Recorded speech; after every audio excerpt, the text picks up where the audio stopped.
All right, we're sounding good, locked in. Peter Piper Picker picked a peck of picker pick. Ping pong All right, we sound good. Wanted to jump on here and discuss this TikTok that I saw. This woman is incredibly correct, I felt, and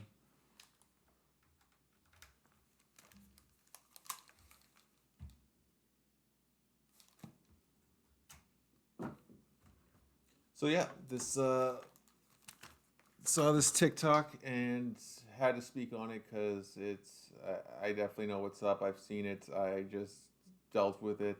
So let's see what this person's got to say. I'm trying so hard to not be a Karen, but there are so many things that happen in a customer service setting that is so specifically related to the lack of socialization that younger Gen Z has received in their lives that I can't even look past it. And it's not something that I would ever really draw attention to or speak about to the person that is doing it, but it is so hard to ignore the social deficits that a lot of these kids that are working in customer service have. I'm 27. I have worked many a service industry job. I do not expect for anyone who is a service worker who is helping me with something to just wait on me hand and foot. I don't need special treatment. I don't care if people are talking to their coworkers or sitting or taking a break or eating on the clock. I expect so little. I tip well regardless of what's happening.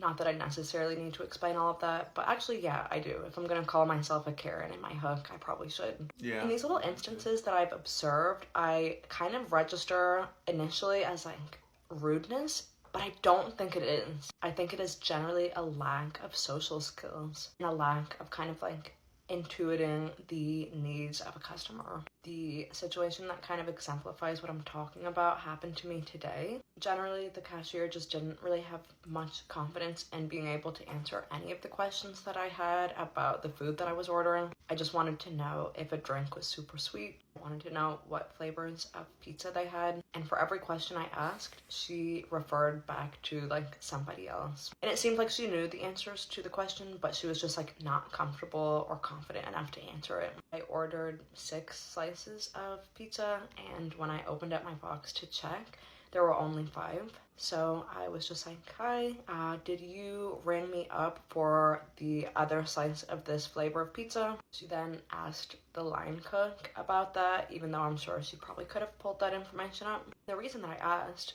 which wasn't something I said word for word explicitly, was that I ordered 2 of a certain flavor of slice and I only received 1. And when she got the answer that she only rung me up for those 5 slices, she didn't think to be like, oh, do you want me to ring you up for the other slice? Can I grab that for you? She just kind of deadpanned, Yes, stared at absolutely. me in a way where I was like, you know what, I guess I can just forego that slice of pizza. It's crazy because these things happen, things like this happen all the time when I'm ordering food. And I generally do think it is a lack of socialization. It's not even rudeness. No, I think it's The just Gen Z stare is their totally a own thing. I know that was a socialization contentious between conversation themselves and online. their peers. I don't know, it's just wild. Everybody I think else about the is customer a service doomer, that I is a was boomer, capable of providing and expected to yeah, provide when I was working in the wait service for industry this around these kids' age. And lady to the finish. level of customer service that I receive these days generally pales in comparison. Yeah, no, that says it absolutely. I was actually at a store a couple days ago, getting some, food for my mom. A bunch of just simple stuff. Some wine, some ready meals and things like that.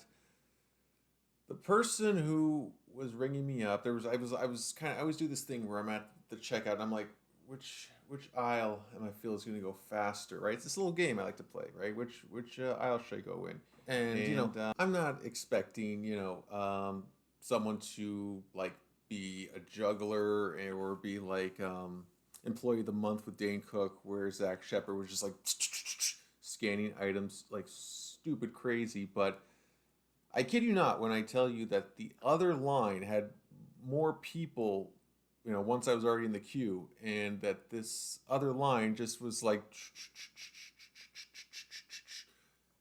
Meanwhile, our cashier seemed to be more interested in talking to the stalker who, the person who packs the stuff, right?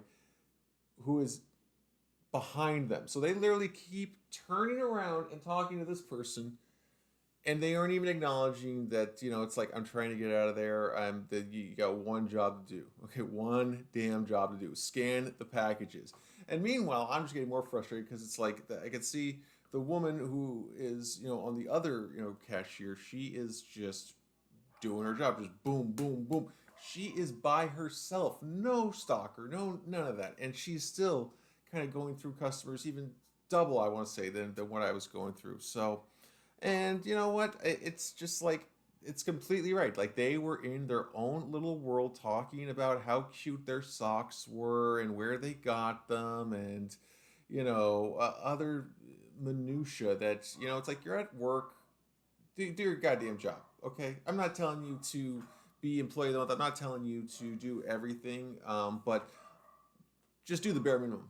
Just do the bare minimum, right? I mean, like if and it's just like all they can do is just look at you like this, like if you want something. And then it got to a point where she like, so I was just literally like mad dogging her. I was just like, and then I was just kind of talking, to my mom, just kind of loudly, like, no, let's just talk about anything. Let's just talk about, our socks. Let's talk about, whatever, right? And it was so painful, and I had to like hold it back because hey, I come from service, right? I've worked restaurants for shit almost a decade, I want to say. Okay, I mean, I'm no longer in that space, but I definitely have the empathy to know that what that job is like. And let me tell you, is not a considerably a hard job versus like serving or customer service, and that's what even shocked me because I mean some of these places they want you to, they will go the extra mile. It's like, oh, you need anything, they'll take you there. But then it's like you get these cases, you're like, and I've seen this like every time. Like I go up to people like who are younger in customer service positions. I ask them, hey, what's up? Where do I find this? I kid you not, like they'll just be like, "It's over there." I'm like, "Over where? Do I go right? Do I go left anywhere? It's over there." Same with Home Depot. You go. I mean, I get it. Home Depot is a shit job. Okay, I'm not saying but I can't tell you how many times I've gone to Home Depot and they're like, "Yeah, it's at the end of that aisle over there on the left. It's like a 50-foot long aisle." They're telling me, "Yeah, it's just down there." So yeah, no, I get it. It's but at the same time, I wasn't raised with a screen, constantly in my face, and I actually had to rely on talking to people to get information to figure out things.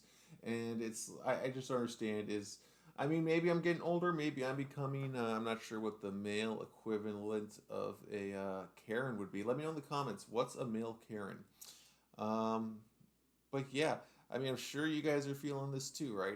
I'm not the only one. I always like to say, if I'm feeling this or seeing this, then I know a hell of a lot more people are doing and going through the same thing. So yeah, let me know. I mean, am I off base here, or I mean, did I just get like the super not into her job person? And I don't expect you to like wait on me hand and foot, okay? Like I said, I don't need that. I just need you to do the job in the same fashion that everybody else is doing, okay? It's like you want to have those talks. Do that shit in your break time. Do that shit on your off time. Like this is not what is expected of you. You're expected to do just a little bit more. So yeah, that's all I'm gonna say about these generations, because it's just like if you're always on your computer, always on your phone, what's I mean, and believe me, I've met lots of Gen Z, lots of millennials who and alpha who understand the grind, and the problem is they probably were given one of these way too young, and then it's just it's you just go into these dopamine rabbit holes, you know, and that's you never want to come out. And then when you do come out, you're just like, uh huh. Oh, you need something? What do you need? It's like you go, hey, can you help me with something? Can you help me? I didn't know what you wanted help with. It's like, yeah, I was kind of waiting for, I kind of threw you the ball. I was kind of waiting for you to pass it back to me. So, um, yeah, I don't know. I mean, if you guys think customer service is the place for you, then I mean, I really got to say, bare minimum isn't that hard. Okay, like just you don't have to smile, just not frown, just yeah, just my take. Let me know in the comments. Was this a W or an L? Do you guys like to hear me complain and talking about my kind of experiences in the world, or do we want to see something else? Anyways, I'll catch you guys in the next one, and yeah, stay safe. Peace.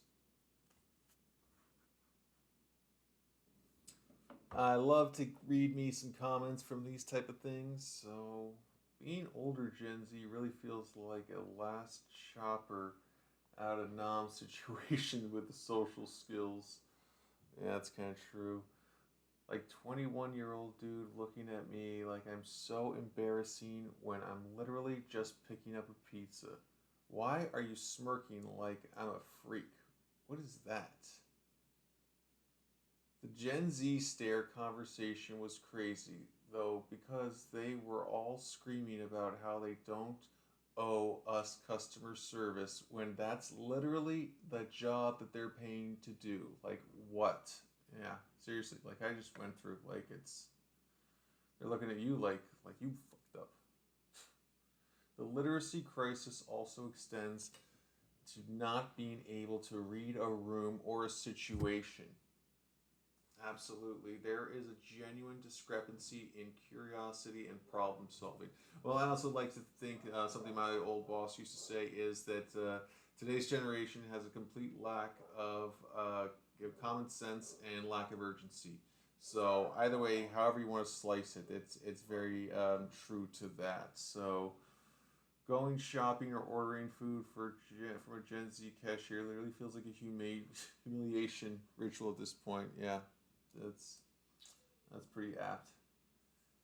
All these comments reinforcing that customer service is a highly skilled labor that some people can do and some can't.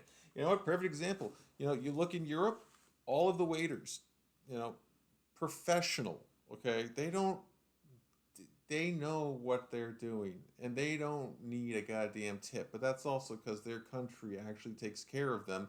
Tell me this, waiters. In America, do you get your health insurance paid for, a contract, multiple paid vacations per year, and if you get fired, they have to pay you for the entirety of your contract. So you could start a week, and if you get fired in 2 or 3 weeks, you get 50 weeks of paid. So yeah, just think about that. That's happening as well. But yeah, guys, I'm about done on these comments. I don't know. It's just, I hate it when the worker just stares at me when I walk up. Like I don't have to, like you don't have to say anything, but you can at least indicate that you're ready to take my order. That's what I'm saying. Like I just want like something like that. Just a little nod, a little something. Yeah, to just, hey, here's the ball. Let's throw it back. All right, guys. I'm going to get out of here. I'm starving. I'm going to go eat some dinner and hope you guys have another great day and catch you in the next one. Yo, you about done? Tick tock, motherfucker.